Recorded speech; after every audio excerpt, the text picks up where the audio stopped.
you so much for joining us for the last of this season's Science Uncorked in Carmel. As you can see, when it gets to be the summer, everybody's like, these are so great. Why aren't you keeping them going during the summer? I'm like, because when it's lovely out like this, people don't show up. So it's a winter series, and we will start up again in February of next year. So thank you for having joined us for this series this year.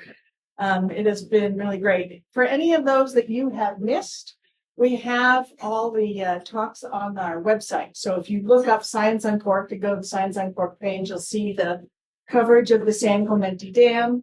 You'll see the stewardship program that we did. We unfortunately had a glitch on the desalination one, which is tragic because that was one of the best ones. But our phones like picked up and screwed up the camera, so we're missing one. You'll also find we had a really great California Wildlife Day this year. We went from 1,200 attendees to 1,500. And we had our keynote speaker was Erica Guys, who is a proponent of slow water. She's a National Geographic explorer. And that video is also up online. I'm telling you about that because it's the basis of a program we're rolling out this year called Riverwise, which is all about effective stewardship of the watershed. And it encompasses all those principles of slow water. So if you want to dive in, all those things are on our new website, so that's exciting. And the other little announcement that I want to make is that in our partnership here with Russell Joyce, they have created a Riverwise Pinot Noir. And so starting July 1st, you'll be able to come up here and buy a Carmel River Watershed Pinot Noir, and a portion of all sales will go back to benefit the river. Yeah. So if you have, thank you very, very much to our team at Russell Joyce. They're great partners with us. So if you have events coming up where you need to buy a case of wine, you know now where to get it. So tonight is an exciting topic. It's one that has been developing over many, many years, and you guys have probably been following the news. It's time for an update because there's movement as always. So we're really lucky tonight to have two wonderful speakers. The first is Thomas Christensen, and I'm going to crib to get his bio. He's the Environmental Resources Division Manager for the Monterey Peninsula Water Management District. I have to tell you, Thomas, I was giving his talk at Quail Lodge, and for so many of their questions, they were like, where do we go for this? And I said, Thomas Christensen. You should have his Thomas Christensen. And at one point I said, you should put his number on your fridge. And the ladies in the audience misunderstood. We could have Thomas Christensen on our fridge. So anyway, you should add that to your bio. Get Thomas Christensen on your fridge because he knows everything. He manages the Environmental Protection Program that works towards restoration of degraded portions of the Carmel River that have been impacted by groundwater extraction and erosion. In his role, he also oversees the rescue and rearing of steelhead during the summer when portions of the Carmel River go dry. Thomas also coordinates the vegetation management program of the Carmel River. He has worked at the Monterey Peninsula Water Management District since 1995, which is why you are such an expert. So please welcome. Right out of high school. Yeah.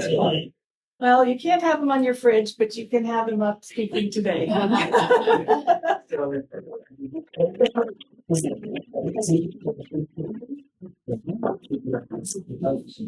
All right. Well, thanks for coming.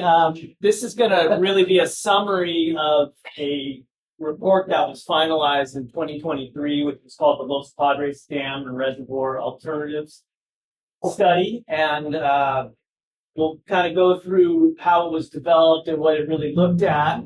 But I wasn't sure if Aman was here. Is he going to be also chatting about next phase of the study? Might be here later, but if he isn't, I know a little bit about what's happening. Yeah, he's supposed to be talking about the cultural resources study. Right. I have not seen him yet. Okay. If not, you know it all. I've told you. Okay. All right. So this report is based on a series of technical memos, which looked at sediment transport, it looked at steelhead, it looked at the basic foundation of the dam construction, and it went on for a series of years based on meetings with a technical advisory committee that was part of the development of the study. That study was written up by AECOM with consultants doing some of the hydrology and sediment transport work. Mon Gonzalez, who works for California American Water, was also on that committee. Chrissy Atkinson from California Department of Fish and Wildlife was involved, and Mandy Ingham and Joel Casagrande from National Marine Fisheries Service, and Chad Mitchum from U.S. Fish and Wildlife Service and the Water District. And some of the preliminary work was also done by Larry Hampson, who is a district engineer with the Water District. So real quick, Connell River's 36 miles long. It used to have San Clemente Dam at roughly River Mile 18 that was removed in 2015. Now the last major dam on Carmel River is Los Padres Dam. It was constructed in 1948 at River Mile 25. It stores just over 1,600 acre feet of water. It's about 148 feet high, dirt-filled dam with a spillway, and it's being looked at because it is an aging dam on the Carmel River. It has been impacted by filling with sediment, and it's got some issues with passage of the probable maximum flood, and it also is a fish passage barrier, but it does have value because it stores water and can release water to the river during the summertime. So here's an aerial view of Los Padres Reservoir. Here's the dam face, and then here's the spillway, and then water is released from here below the dam and also released here, and then the two channels coalesce just about 100 yards downstream. There's the spillway flowing pretty vigorously in the springtime. It's in the Cachalla area. If you go to Cachalla and you hang a right on Nason Road, you can get up to Los Padres Dam. You can't drive all the way to it, but it takes about 20 minutes to walk in there. And it stores water, so it still has value for water supply. About 1,300 acre feet is usable storage, and then about 378 acre feet are left at the end of fall to protect the water quality and prevent issues with water quality being released downstream and water being too warm for anadromous fishes. Right here you can see what is called the behavioral guidance system, which is supposed to skim behavioral guidance system skims the surface water when during winter time for juvenile steelhead to take a more gentle route downstream through a pipeline versus going over the spillway. And then here is the outlet of that behavioral guidance system downstream. Here's the fish ladder, and then a view of looking at the right side of the dam, looking upstream. Going up. Can you explain the fish ladder real quick? Yeah, so the fish ladder is operated during roughly December time frame and until now. It's still currently operated. And when steelhead, which is an anadromous fish, comes into the river during the winter time, they have no way to get over the dam except to enter this fish ladder to a trap that is sitting up here on a bench, and then they're actually pulled out of this concrete tank and then trucked over the top of the dam. And so that is operated during the peak of the steelhead season. Okay, so getting back to the basics, why study Los Padres Reservoir? Built in 1948, slowly filling with sediment. It's been reduced by about 40% of its original capacity. It was originally 2,720 acre feet, and now down to about 1,684, probably even less. In about 100 years, they suspect that Los Padres will fill with sediment. It's also a volitional fish passage barrier. The steelhead, which is a threatened species, cannot navigate that without having people handle the fish and move them over the dam. It's also a problem for downstream migration, that for fish that successfully spawn above the reservoir, they sometimes can get lost in the reservoir and don't make it downstream, or they stay there and they become what they call adfluvial, where they just stay with their life cycle and never actually go to the ocean. But once again, Los Padres has value because it stores water for the community water use and for the ecology of the Carmel River. You can see here, this is the upper portion. Between 14 and 16 acre feet of sediment per year get trapped in the reservoir. So a lot of people, it's a funky unit, but an acre foot is roughly the size of a football field, 1 foot deep. So just imagine 14 feet of sand and gravel and cobble each year of the football size of the football field filling the reservoir.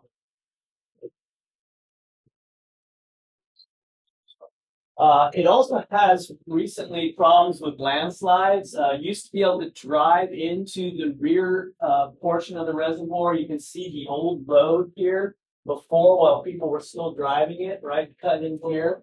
And now that whole road and above has slid into the reservoir. And so now you have to basically hike over the ridge and back down if you want to hike back in behind it. So one of the big difficulties in studying Los Padres is, what are happening with the steelhead? There's limited information on what happens to steelhead in Los Padres, but several studies have taken place. Dr. Boughton and Dr. Haley Holmes did a study in 2022 and found about 20% of the steelhead move relatively quickly through the reservoir, but some hold and some stay in there and don't ever move downstream.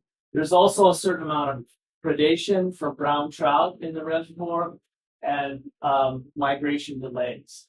Even with larger fish, the brown trout would eat larger steelhead. Well, it depends if they're juveniles trying to get back out. Oh, sorry. Yeah. I'm looking.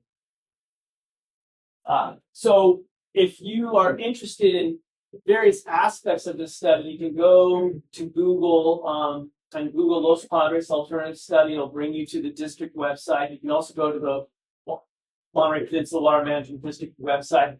And these are all the different appendices that support the document. We have to change the color, but the actual report is in black. And you hit that report title, and the whole final report, which is a roll-up, comes out about the same. There's a lot of detail and information. We're just going to cover very small high points here. But the big picture with Los Padres is no decision has been made yet about whether the dam would be either removed, dredged and removed, or dredged and improved to increase water supply. These are the two favored alternatives. They looked at all sorts of things, such as a sluice tunnel to sluice sediment out. It was deemed that was infeasible because it would raise the river level up and cause problems with flooding and burying steelhead nests. And so there is still time for the public to participate in the process as more information is coming online about Los Padres. If Amon is here at some point, he may discuss the next steps, which is a flood study to see how the channel is changing downstream of the dam with increased sediment if the dam was removed, and also cultural resources. And folks are, when those studies are complete, there's going to be additional public workshops to get community feedback. So these were the alternatives that kind of rose to the top. There was originally 13 concepts, and the first is kind of the no project, which is no sediment management, but it's been pretty clear that NOAA Fisheries would want additional improvements to fish passage. The next alternative is dam and sediment removal, then there's storage, expansion, and dredging. And then recover storage capacity with excavation only, and then recover storage capacity with a sluice tunnel. And those are kind of, this one could still possibly find its way back in, but the sluice tunnel has been pulled off the list, as well as doing absolutely nothing. So for alternative two, dam sediment removal, this would be a 4-year project. They would have to bypass the work area and put the river, when it's flowing really low flows, into a bypass pipe. There would be dry excavation of fine sediment and disposal of the sediment in various locations. And this is what is part of the additional study is, what kind of cultural resources are here that would be impacted by disposal.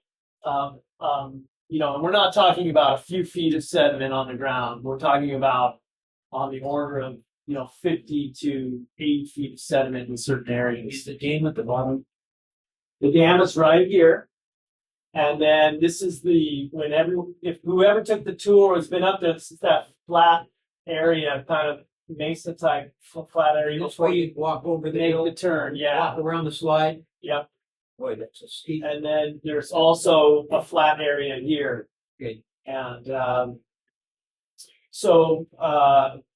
and part of that solution involves allowing some of the coarser sediment to flow downstream, which is important for steelhead to spawn in. They need gravels in the size of 1 to 3 inches to put their steelhead nests in and keep them oxygenated.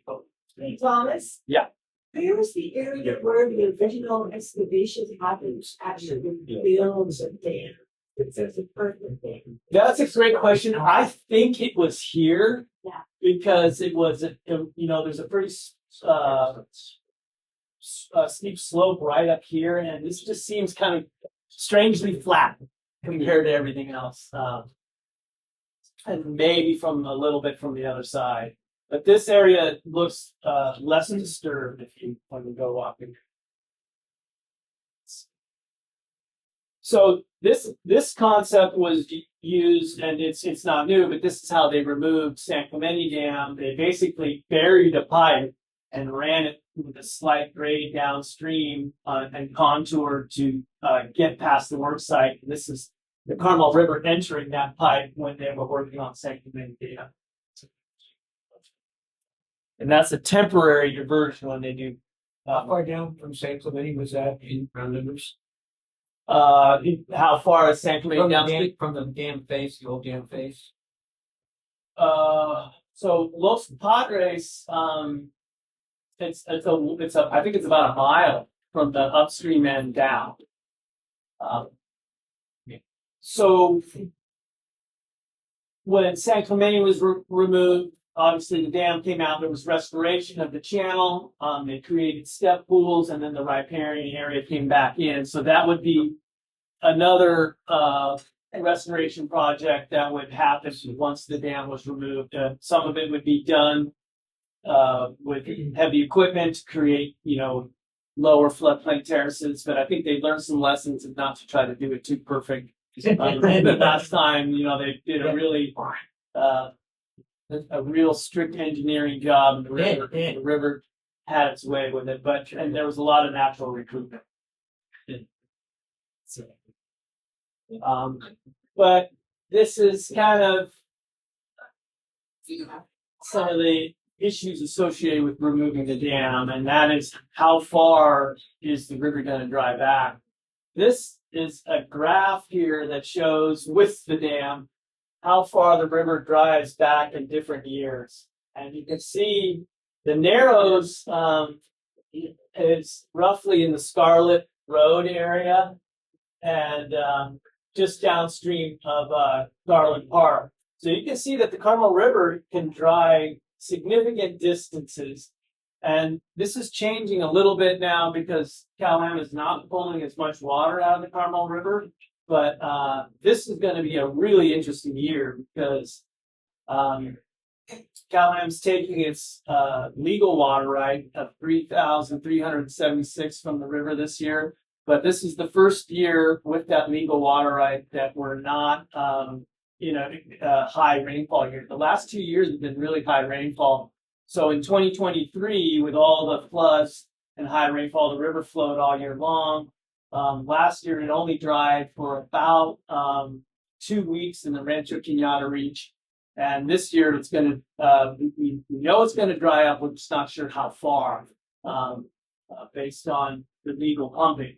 But it was drying up significantly before when pumping was much higher. And so this is going to change slightly, but this is still an issue with dam removal is how far will the river actually dry up. So in a typical summer, we can be releasing somewhere between 7 and 5 cubic feet per second from Los Padres Dam to try to get the river to flow as far downstream as possible. And without that dam, then there would no longer be that release of 5 to 7 cubic feet per second. And so this was a model that we created called the Carmel River Basin Hydrologic Model. And this was some of the output. But without the dam, you can see this is the orange line. You would be drying up, and this is normal years, still up above Rancho San Carlos Road, above Trail Creek, and that's at 0.5 CFS. And then, go ahead. Do you monitor for inflows to the dam, the reservoir up there? Yeah. And do those usually end, or do they continue through the summer? They continue. I've seen it very low. I've seen where you could put the Carmel River in a garden hose above the dam in 2014. With all the tributaries? Yes, and they were dry at the confluence.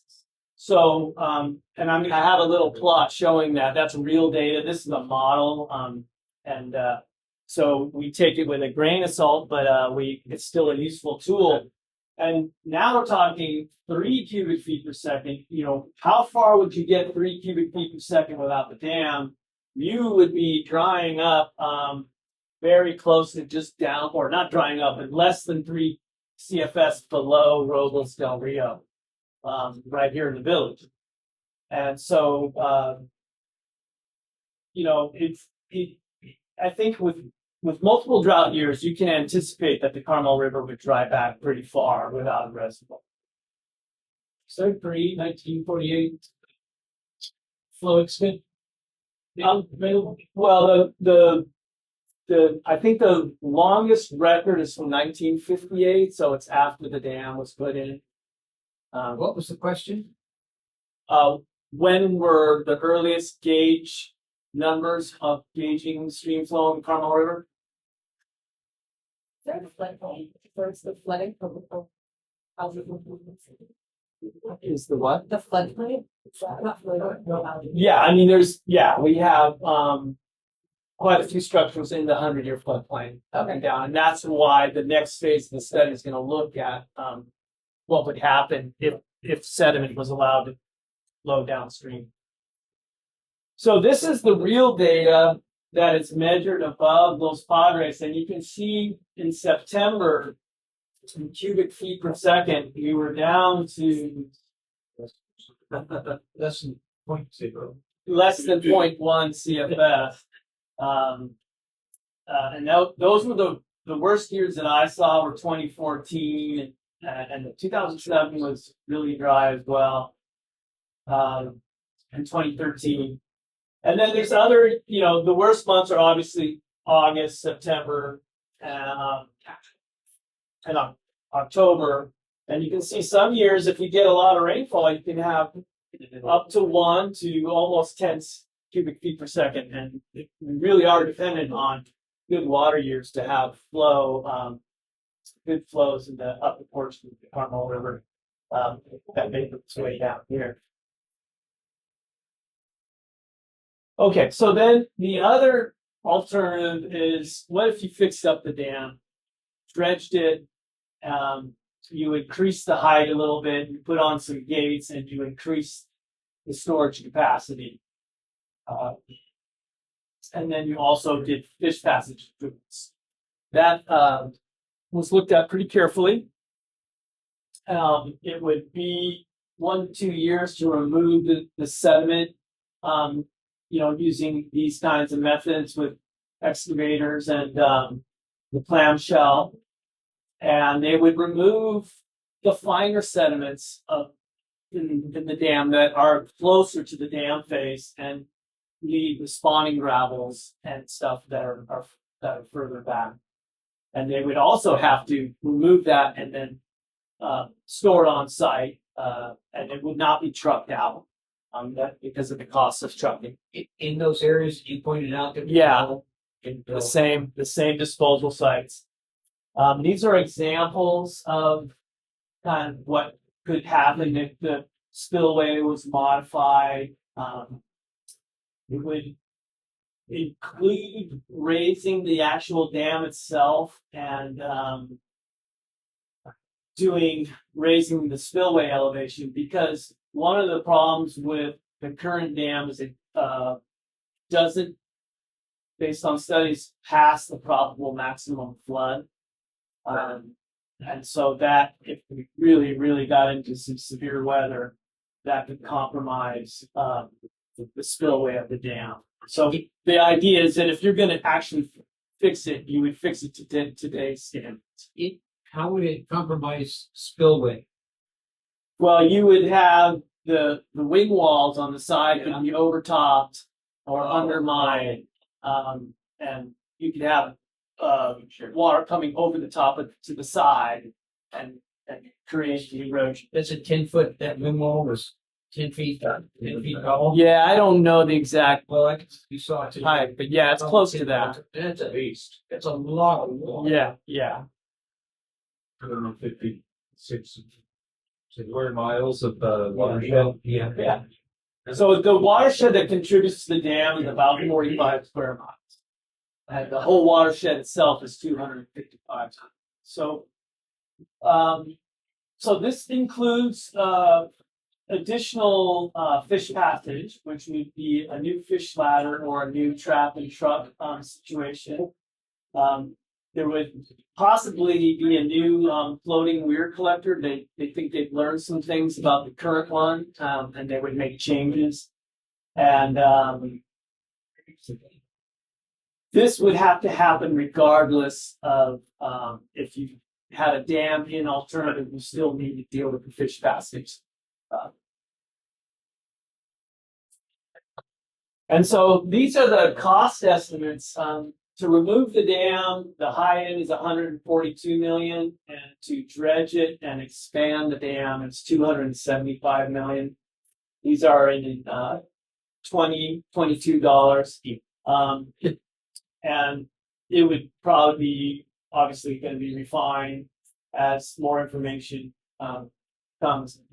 The one advantage of dam removals, you don't have annual operations and maintenance costs, which is roughly about 1.5 million. Is that what it is currently, or maintenance? Well, this is their calculation. AECOM, I don't know how they got that number, but you can see it right here. I think they mentioned that would be including ongoing dredging, which isn't being done today. Yeah. Well, I don't think it includes dredging, because dredging is super expensive. Dredging is a pretty high cost for water supply. And you can see here that the fish passage itself is also fairly expensive to bring that up to a higher standard. So let's see, I haven't covered side stuff here. So this is the part that needs further study. Is if you remove a dam, then you now have a situation where the sands and gravels that are naturally transported by rivers are now no longer being trapped behind the dam, but are working their way downstream.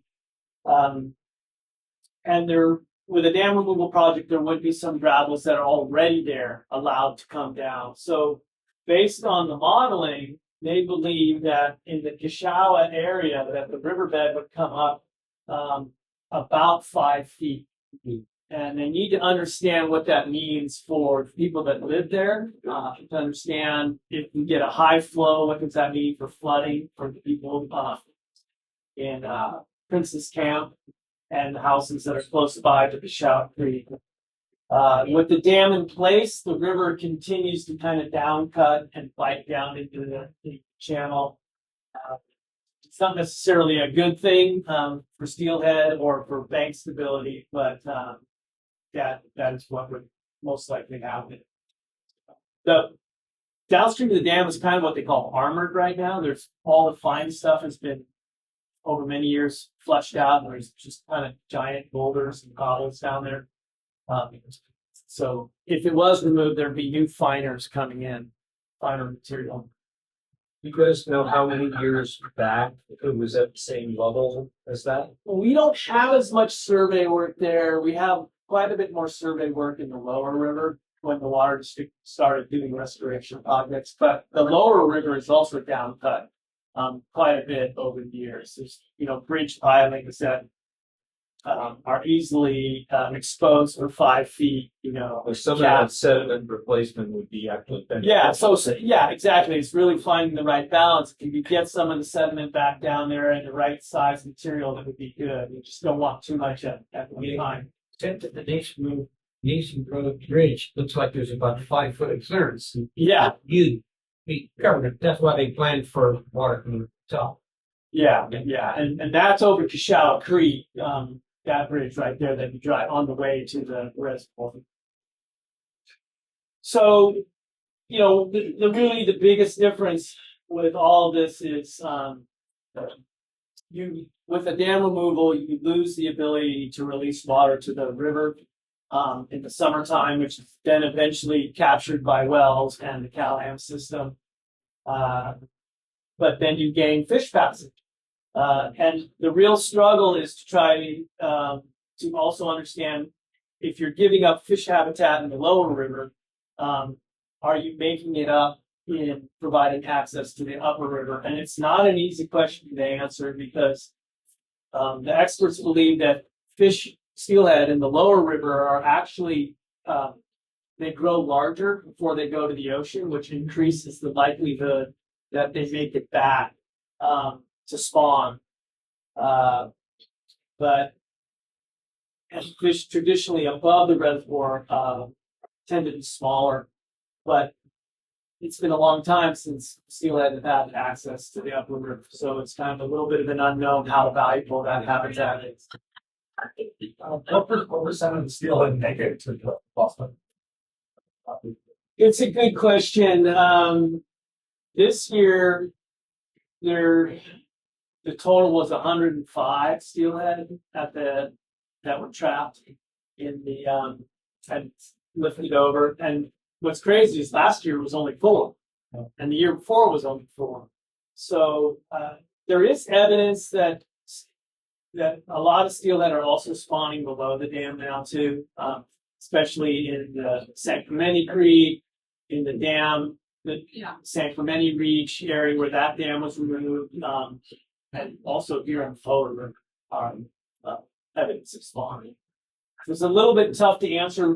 We're trying to get to those numbers because we are, for the first time in the last few years, we're doing quite a bit of tagging in the lower river and counting with called a resistance board weir. But we have to open that weir on certain occasions and allow fish to go upstream and downstream depending on flow. So we're not capturing all of them to make that comparison. But this year, there's actually more fish at the dam counted than that we counted lower, but we didn't have the weir in until the end of February, so we missed some of the run. Aren't you moving it right now, though? Yeah, I could stop hold today. Just to get to let the fish out. Yeah, so the fish can go back out too. Yeah. So the peak of the steelhead season is in March. That's when the most adult fish come in. All right. So here's, looking at trade-offs for steelhead. It's a little bit, like I said, people can make a case for either way here. You obviously then have less habitat downstream if the dam is removed. But if you have the dam, you're trapping spawning gravels. You could have temperature problems as water temperatures warm in the reservoir during summer.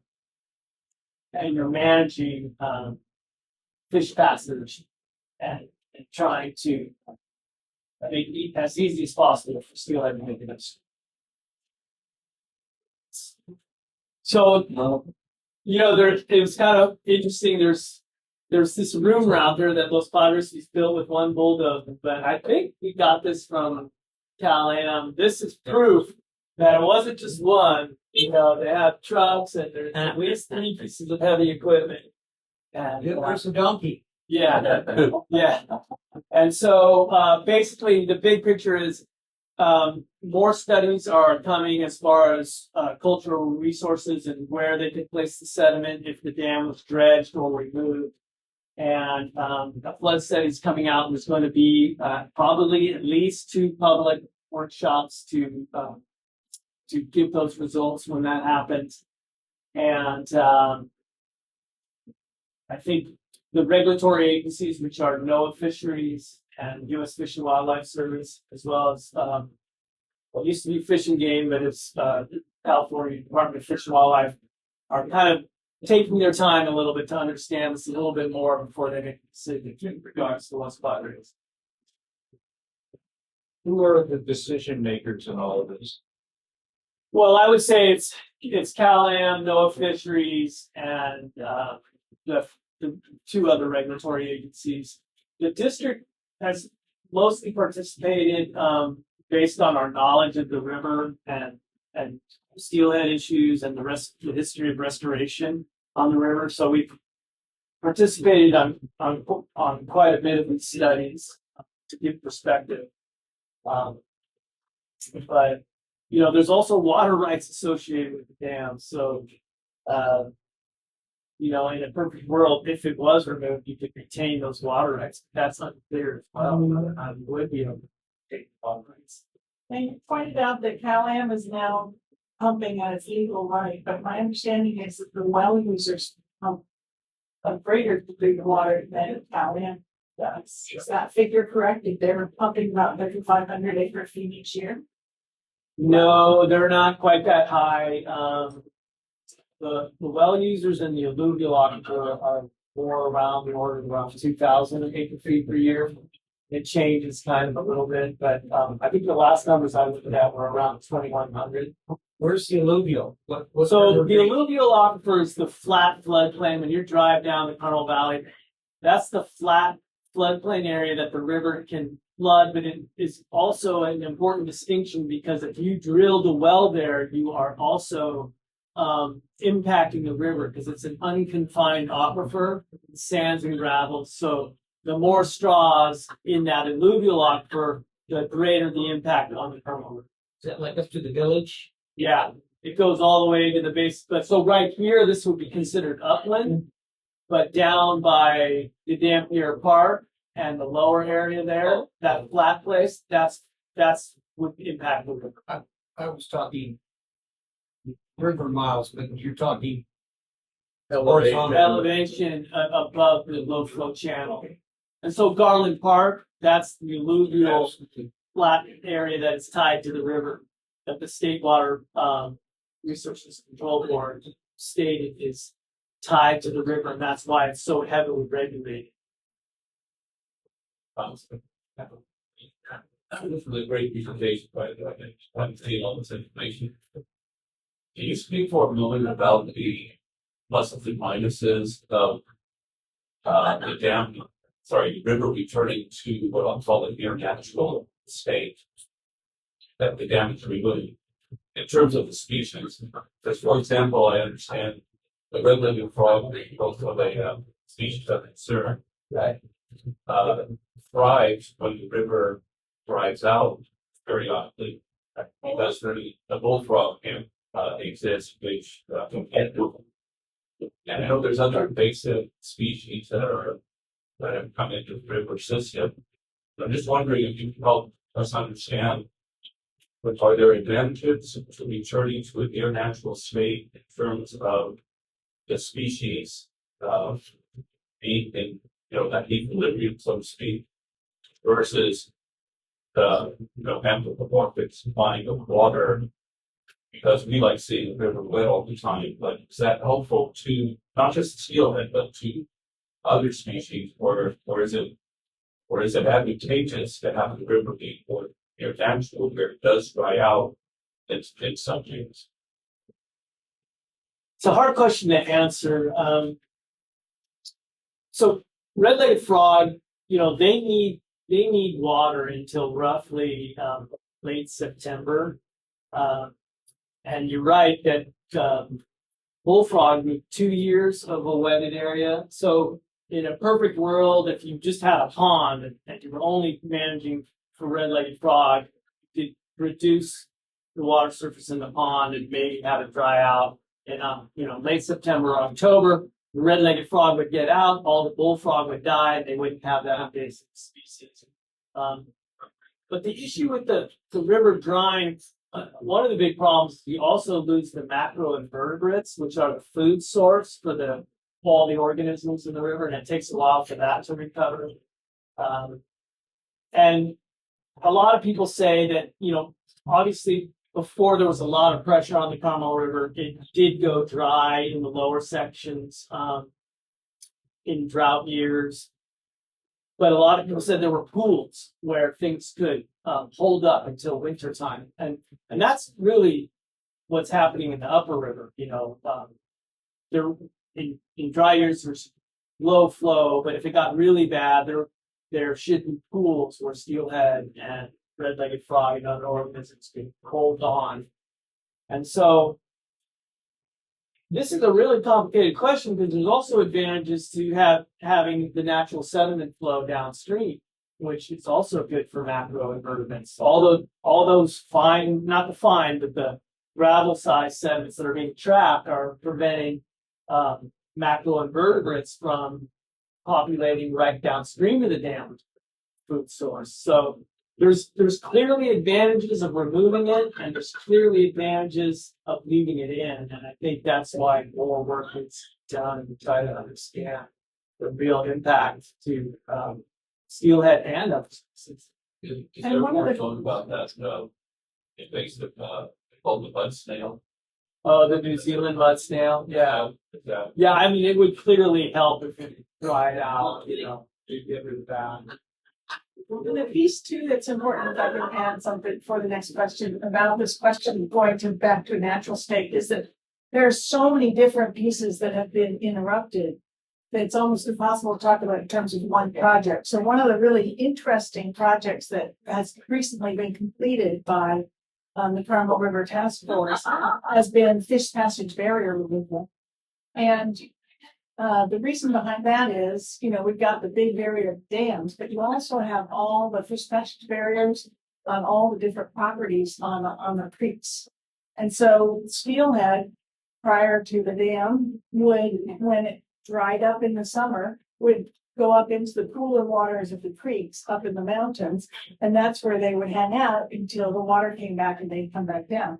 But you have property owners that have put truck passage places and cement bridges and things like that. And so with some settlement funds from contributed by Cal-Am and the State Coastal Conservancy and Trout Unlimited, there's a group of people of organizations out of the Carmel River Task Force that removed 10 fish passage barriers over the last several years. And what we're starting to see anecdotally, and we really want to spend some time studying it, is we're seeing more fish, as Thomas just said, spawning in those upper reaches, which is an exciting, return to the natural way that the fish work. we're also working on, there are two great floodplain projects. Yeah, we had a question here earlier about the floodplains in the area. So we have two great floodplain projects that are starting up, which is to return those floodplains where we have the ponds. And so one's happening at Palomar Park. That whole section that used to be a 40-acre golf course is now being renovated. They're starting, they've done all the studies and the funding, and they're starting construction this spring. Late in the spring, I think June, and that'll be a couple-of-year project. And then we'll have a return to floodplains in a really important spot where all these critters of various sorts will be able to overwinter during the storms, and it'll be returned to natural. There's also a huge project going on headed up by the Big Sur Land Trust, which is to restore the floodplains down in the lagoon area. So both of those should help flooding in residential areas because it provides a place for the water to go. It provides a place for the fish and frogs to overwinter and be safe, so that we can return the system to a natural system and have all these pieces in place. At the moment, we're not there. But we hope with more and more of these projects that we can get there. It's like So I think that's it. what is the Additional uncertainties. I thought we were done. I have more questions for you, Thomas. Yeah, and so this is the big one, impact water rights, as well as cultural implications for the disposal sites. Firefighting is also a big one. How quickly could helicopters get to other areas versus Los Padres if there was a fire in the Shao area? And then also the fate of steelhead in the lower valley with the loss of stream flow. And the cultural implications piece is what I'm studying right now, right? Can Yeah. you speak to that? Josh, it's Amanda, it's Amanda not here, isn't it? Monterey, that's probably, yeah, we're gonna have two more studies. Within a year, we should have results of those studies. And then we're gonna work with it. So they've just started now. Okay. So more studies. Yeah. It's a complicated situation. And that's it. So, yeah. Is there a good reference for the flow extent model? Is that from the paper you said? Yeah, we have a I don't know, it's like a 25-page paper that describes that model. But there's quite a bit of good information on the website. If you want additional information, you can email me at the Water District. It's just thomas@npwmd.net, and I can send you that paper. This whole analysis of alternatives, is it done totally, is it totally distinct from any water issues on the peninsula, like the increase in supply that may come from that side? Will that affect any decision making on the Carmel River? The modeling accounted for that. So that was one of our tasks was, we finished the modeling before Cal-Am had ratcheted back their pumping. So we had to put in the new pumping that would reduce pumping to get the flows and understand how the river would flow further downstream with reduced pumping without a dam, as well as adding releases and seeing how far the river would flow in that model. So that's a number sort of the 3,000. Yeah, That's the that's the maximum amount that they can pump. Yeah, I don't think it would change anytime soon. You think that some more do you feel that ecologically some of the negative I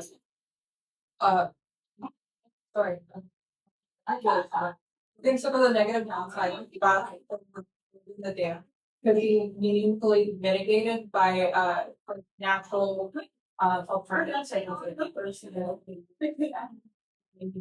I think you could get some benefit from, slowing the flow of water so there's more recharge. It would probably most likely be analog beaver dams where they weren't actually created by beaver but by humans. And then you could still do fish rescue, which currently happens on the lower river when it dries. I'm excited by that question because, as I said, one of the things that we were excited to bring into California Wildlife Day was National Geographic Explorer Erica Guy's talking about slow water and instituting principles which are really well encapsulated by the concept of slow it, sink it, spread it. And the concept to me is that we've been operating energy and water and all these different things on big centralized sources, dams, big whatever, and this big agency, whether it's government or public, takes care of everything. But we're learning so many times having microgrids, having microloans, having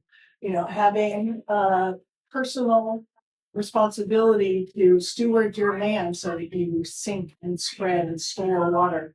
So water doesn't just flow right through and go to the ocean. So we had a winery that I was speaking to a few months back, and they had all these beautiful vines with very hard packed earth, and then they have a big concrete pad where everybody hangs out to drink wine, and not here, it's on a hill, and right below them is an area where it floods. And so they commented to me, they're like, what can we do? Because every time it rains a lot, we just get this whoosh of water coming through our property. I was like, well, let me talk to you about slow it, sink it, spread it.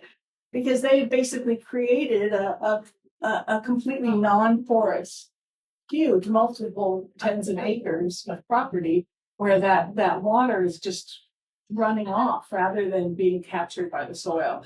So in our stewardship program, we're going to be talking about and hopefully showing people and helping people with resources like erosion baffles and rainwater ponds and catchment tanks and bioscience about how to stop and planting native plants and chipping and mulching rather than burning things. And so there are so many ways that everyone who has property can help make the land porous. And in China, they actually call them sponge cities. That in order to help protect against wildfire and flood and drought, that making the land more porous, holding more water, helps create reserves for drought, helps hold water more so that when floods waters come, it sinks in rather than just running off and flooding people. So they're all connected. The watershed is one big system, and we're going to be working on programs to help make all aspects of the watershed healthy. Thank you for that question, because I would eager to say that. So you mentioned that we're seeing anecdotal evidence that there's more fish spawning in the tributaries because of the removal of fish passage areas. Are those fish and tributaries dependent upon having water release from the Los Padres Dam in the lower section? Or because I know there's a lot of rescue taking place in fish and Peninsula. Yeah. So when we think you need fish passage areas, that's a good sign that maybe the Los Padres removal would be successful too. Jonathan, bigger fish passage area. And so that's why I was trying to understand how important was Los Padres Dam to the area. So Yeah, it's a good question. There is a tributary above Los Padres called Peninsula that I'm talking about the tributaries that are below. Yeah, so I think the ones that I had mostly heard about just to. Cashel is the closest one, and so it's possible that there could be a fish barrier issue if the flow of the Carmel River was so low that it couldn't necessarily connect with the tributary, if you see what I'm saying. Like, but it would be a really short time, like a timing thing, maybe. But usually Cashel usually dries, obviously, way before it goes to the Carmel River. And so I don't think it would be significant. I think there might be a short period of time. Like the reason I bring this up is if if the Carmel River is too low and Trail Creek has kind of a steep drop off, then adults can't get into the Trail Creek because the flow is too low. And we use certain high storm flow event for it. But On the low. but that wouldn't be a problem on the upper Carmel River. It still would get those high flows during. So I think it's not.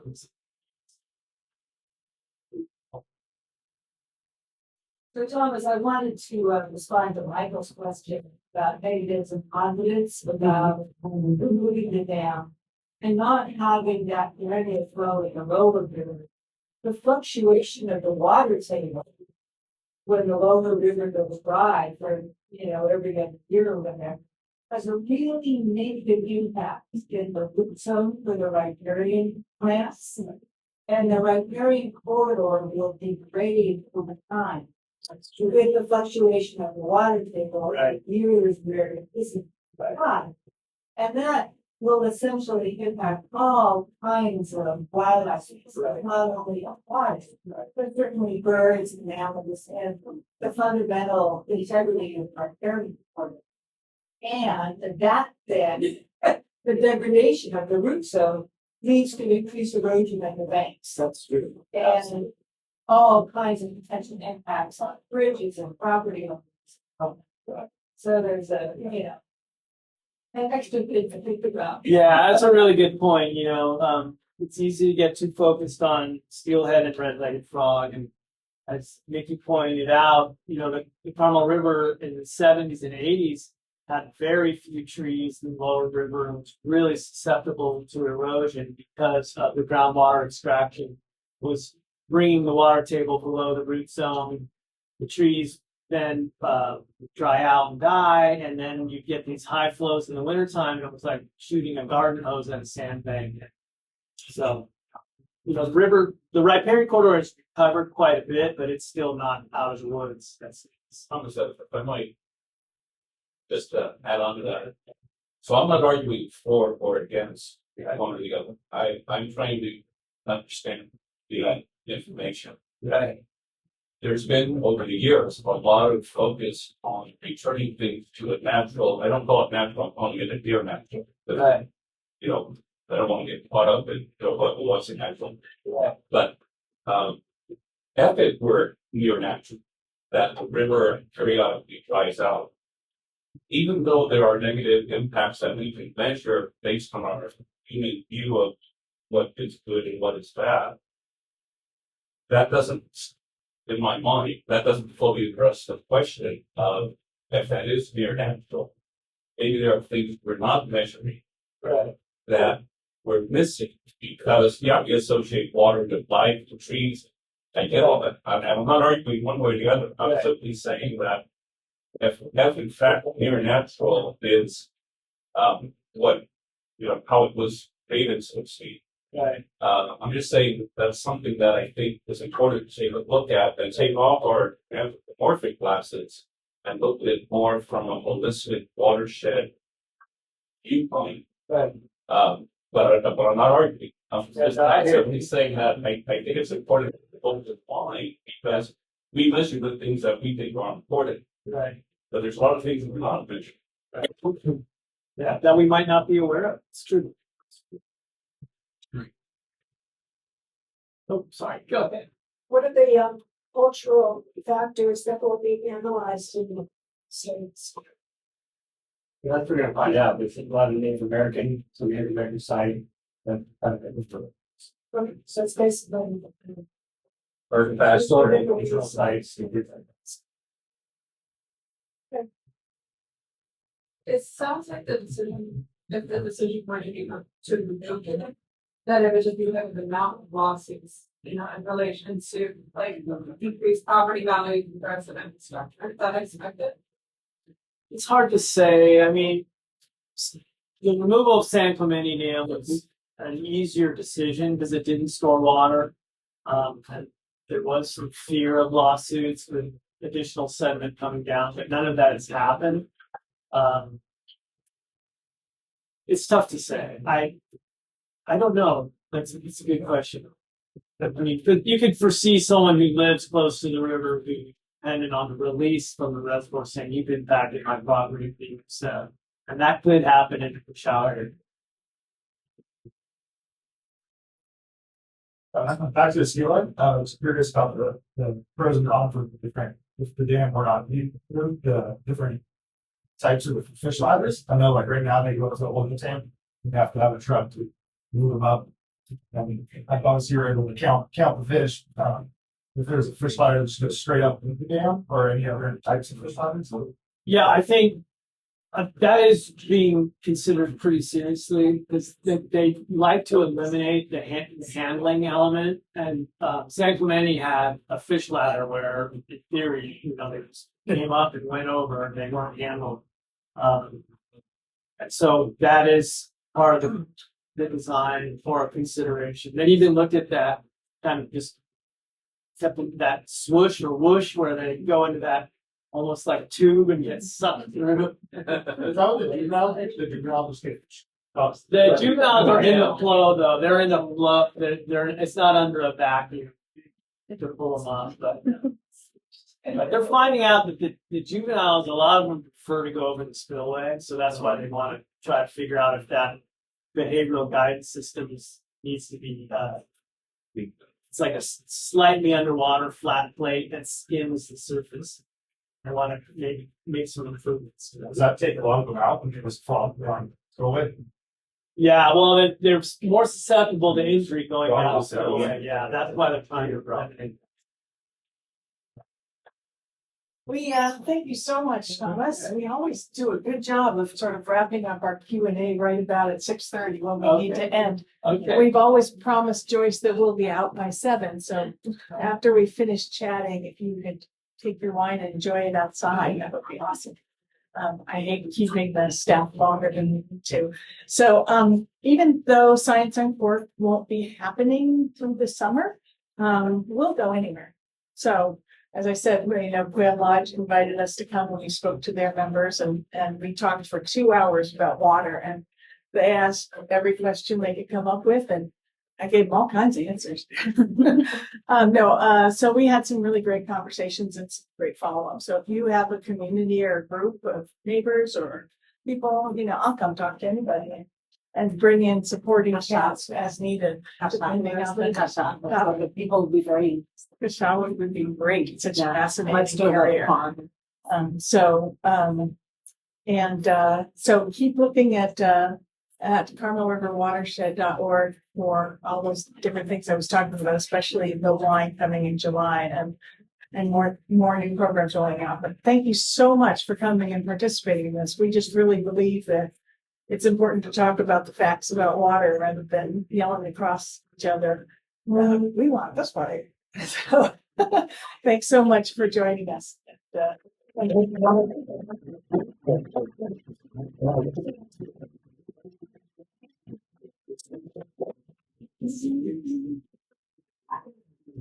Last one. Oh, thanks. I remember. Yeah.